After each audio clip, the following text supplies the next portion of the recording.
Il y avait une période où tu savais et tu mettais dans ton agenda.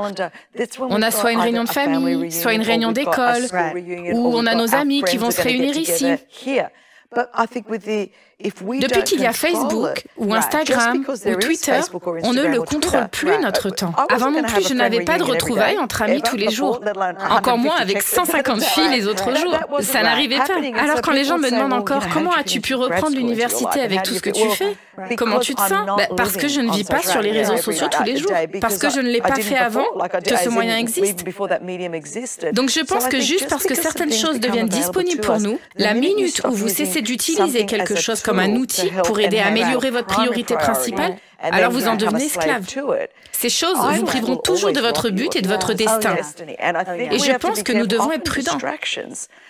Souvent, les distractions peuvent être un autre mot pour parler d'idole, quelque chose qui vous éloigne de votre objectif principal. Je ne parle pas de s'asseoir sur une pierre pensant à Jésus tous les jours, mais je dis que nous avons suffisamment de temps pour faire ce que Dieu nous a appelés à faire. Si nous sommes prêts à dire que cette chose est une distraction, et nous devons nous en éloigner pour entrer dans un lieu de repos. Donc, à partir de ce lieu de repos, je pourrai faire tout ce que Dieu m'a appelé à faire, ce qui signifie que je dois me débarrasser des distractions qui m'épuisent spirituellement. Il y a quelques semaines, j'enregistrais ici à TBN pour mon émission sur Equip and Empower. Et comme je suis devant la caméra, j'enregistre. Ce que je ne savais pas, c'est que quelqu'un avait piraté mon téléphone et mes comptes. Et il avait envoyé des publications sur les réseaux sociaux que je n'avais pas autorisées. Alors vous pouvez imaginer ce que c'est. Pendant que j'enregistre, que je parle de l'amour de Dieu et de la grâce de Dieu. Et donc, je dois enregistrer 19 émissions en 2 jours. Et je sors à mi-chemin, et j'ai mon équipe ici, tout à coup. Christine, voilà ce qui s'est passé. Maintenant, permettez-moi de vous dire que si quelque chose va vous distraire pendant que vous essayez de filmer 19 émissions, voilà ce qui se passe. Il y a des gens qui se font passer pour toi et qui publient des choses qui ne sont pas de toi. Tu dois les retirer, présenter des excuses. Et il semble qu'au cours de la dernière année de ma vie, il y a eu des choses comme ça. On est totalement pris par surprise. Parce que, on le sait toutes, je suis Miss Attentive. Christine, tu cours dans ta vie et en fait, le plus je vieillis, le plus je deviens concentrée. Et maintenant que j'ai plus de 50 ans, il me semble que mes œillères sont présentes comme sur un cheval de course. Je cours vers le prix parce que je pense plus à l'arrivée. À ce stade, parce que j'ai moins de temps devant moi que celui qui est derrière moi. Et donc ça a vraiment attiré mon attention. Je me souviens un soir être assise avec Nick après que plusieurs grandes choses soient arrivées et j'ai dit, c'est comme si l'ennemi voulait vraiment me distraire, comme si j'étais tellement concentrée sur certaines choses. Et si ça ne peut pas me distraire, parce que par exemple mes enfants sont facilement distraits, je leur dis d'aller faire les devoirs et puis j'entre et c'est incroyable. L'une est sur FaceTime parce qu'elle est Miss super communicative, qui parle à tout le monde, l'autre joue avec ses jeux et je suis comme, c'est génial, quand est-ce que tes devoirs seront terminés? Je pense que ce n'est pas leur priorité et je suis tout le contraire. Seulement après avoir tout fait, alors on pourra peut-être jouer à un jeu. Et donc, c'est presque comme si je ne peux pas être distraite de cette façon. Dans mon cas, ce sera d'accord, que ce soit un piratage ou quelque chose d'autre qui se produira, qui explosera, quelque chose sur lequel je n'ai aucun contrôle. Et je me souviens avoir dit à Nick, c'est comme si les gens voulaient que je vienne soit répondre à quelque chose, répondre à cet appel, répondre à cette accusation, quelle qu'elle soit. Et j'ai dit, mais Néhémie a dit à Sanballat et à Tobija, il a dit, maintenant, pourquoi devrais-je descendre du mur?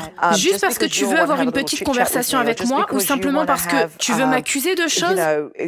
Ainsi, dans les premières parties du livre de Néhémie, il l'accuse de ses motivations. Et tes motivations sont fausses. Et tu veux juste faire cela. Et il dit, je ne descends pas du mur. Puis plus tard, dans Néhémie, ils essayent de le séduire. Descends dîner avec nous, descends et sors avec nous. Et donc, quelle que soit la manière dont l'ennemi essaiera de le faire, c'est s'il y a une mission pour construire le mur, il essaiera de vous en faire descendre, soit en vous assommant, par une accusation, par la critique, ou même en essayant de vous séduire, vous stopper. Et je pense que chez beaucoup de mes amis, ce n'est pas qu'ils vont être distraits par un très grand péché. Viens et commets l'adultère, viens et fais-le. En fait, ils vont être distraits par une chose qu'ils pensent bonne, plutôt que par une chose qu'a Dieu pour leur saison. Je pense qu'il n'y a personne sur la planète qui ne soit pas susceptible d'être distrait. Maintenant, je suis au milieu de mes études supérieures, j'écris un nouveau livre, je suis une maman, je suis une épouse et je dirige A21 et Propel Woman. J'ai donc beaucoup de choses en même temps. Et j'ai eu quelques amis qui m'ont appelé l'autre soir et elles m'ont demandé « Chris, viens avec nous voir un film !» Maintenant, le fait est que j'aime ces gens. Je savais qu'on sortirait, on mangerait, on regarderait un film et que ce serait absolument génial. Je ne pouvais même pas le justifier. Comme « J'ai besoin d'une pause, je travaille tellement dur. » Je n'ai pas beaucoup l'occasion de voir mes amis. Mais voici l'affaire. Il y avait des priorités, des choses que je devais faire. Il y avait un devoir que je devais terminer pour l'université, que je le veuille ou non. Maintenant, j'aurais pu dire oui à mes amis.